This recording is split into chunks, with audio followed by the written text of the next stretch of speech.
Eu sou Francisco Correia Farinho, tenho 76 anos de idade, sou natural de Pias, concelho de Serpa, nasci lá e vivi lá até aos 14 anos. Fiz o exame da 4ª classe em Pias e aos 14 anos vim morar para o concelho de Moura. Portanto, sou praticamente mais mourense. Epá, como é que a gente soube do 25 de Abril? Mas eu já tinha alguma desconfiança que a sociedade não estava bem. Porque no ultramar, quando a gente foi para o ultramar, para uma guerra injusta, quer dizer, martirizando povos que não nos diziam nada, nós só aquilo que fizemos em Angola, Moçambique e Guiné, foi explorar aquela gente.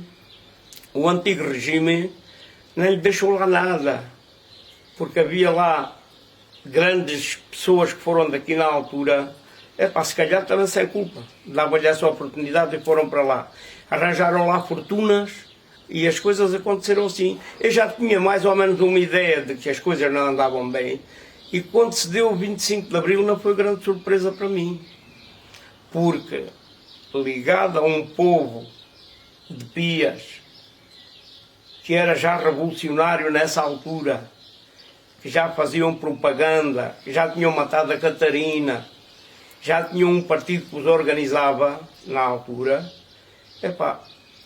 Uma prima minha irmã foi presa na altura e já não foi grande surpresa para mim quando se deu o 25 de Abril. O que é que acontece? Acontece que uma revolução é sempre uma revolução, não é? Ou fizeram-se coisas boas, fizeram-se coisas más, como é normal, mas eu acho que fizeram-se coisas melhores com que se fizeram más.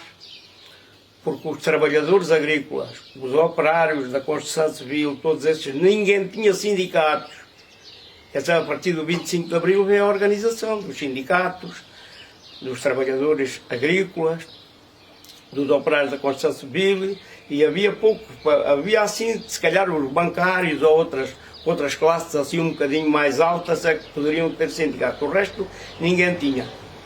Foi logo o primeiro, a malta assim que viu que a revolução estava na rua, que começou a ver este ideal de liberdade, conseguiu e começaram-se a organizar, né?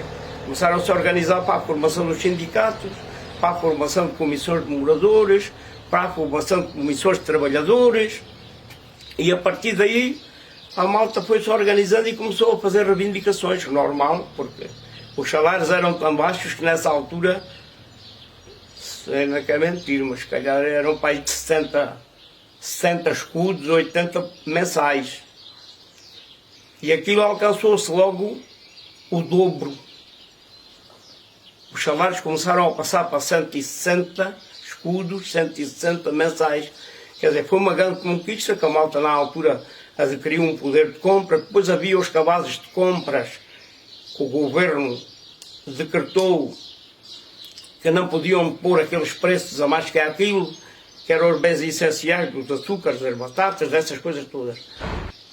Em 75, até que apareceu um tal Vasco Gonçalves, só teve no poder 8 meses ou 10, mas fez mais pelo povo português com que os outros fizeram todos na altura. Nacionalizaram a banca, nacionalizaram a EDP, nacionalizaram a Galp, nacionalizaram os CTTs e nacionalizaram algumas propriedades que não tinham sido ocupadas na altura pelos trabalhadores agrícolas. Porque havia propriedades a Santo Amador, na Amareleja, Pias, por todo lado, os trabalhadores organizados em comissões de trabalhadores, nessa altura ocuparam. Era a revolução que estava em marcha. Não podia ser só a banca nacionalizada, nem as outras coisas todas. A terra também tinha que passar, porque a terra também tinha que passar, quer dizer, para a mão dos trabalhadores na altura. E assim aconteceu. Com a entrada de Portugal na CEE, começaram a haver aqueles subsídios que a CEE mandava para cá dinheiro, mas com algumas condições.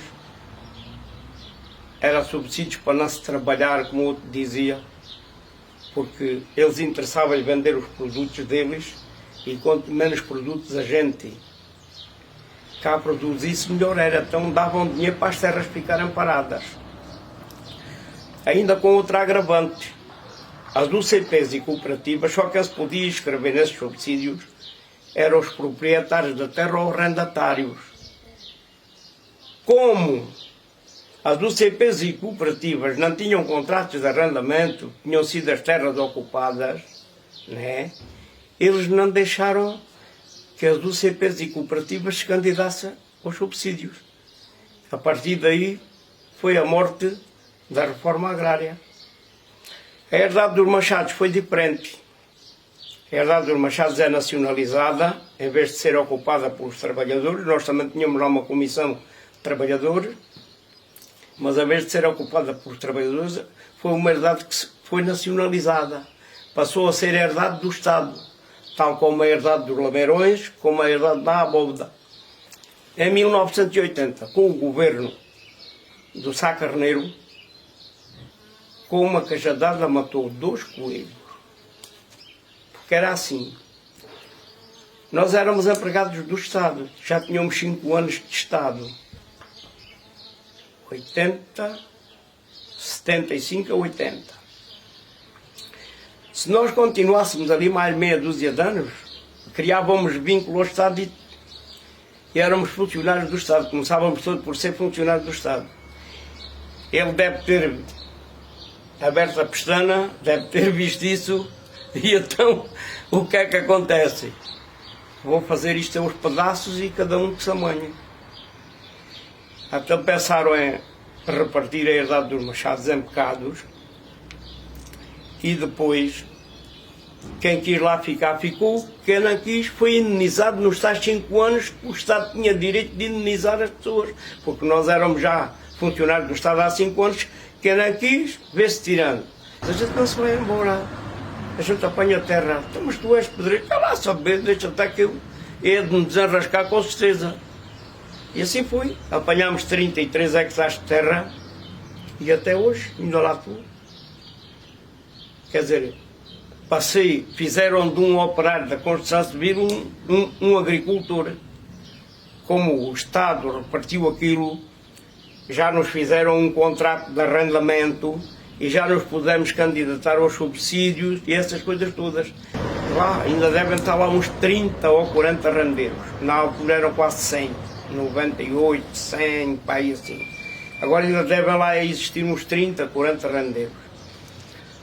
Mas nós temos tido uma luta grande para conseguir estar lá. Porque passado meia dúzia de anos de nos darem aquilo, começaram logo a querer tirar aquilo. E nós, com a comissão nessa altura de agricultores que tínhamos, fomos sempre contestando e vá lá, e mostrando firmeza da nossa parte e queixando.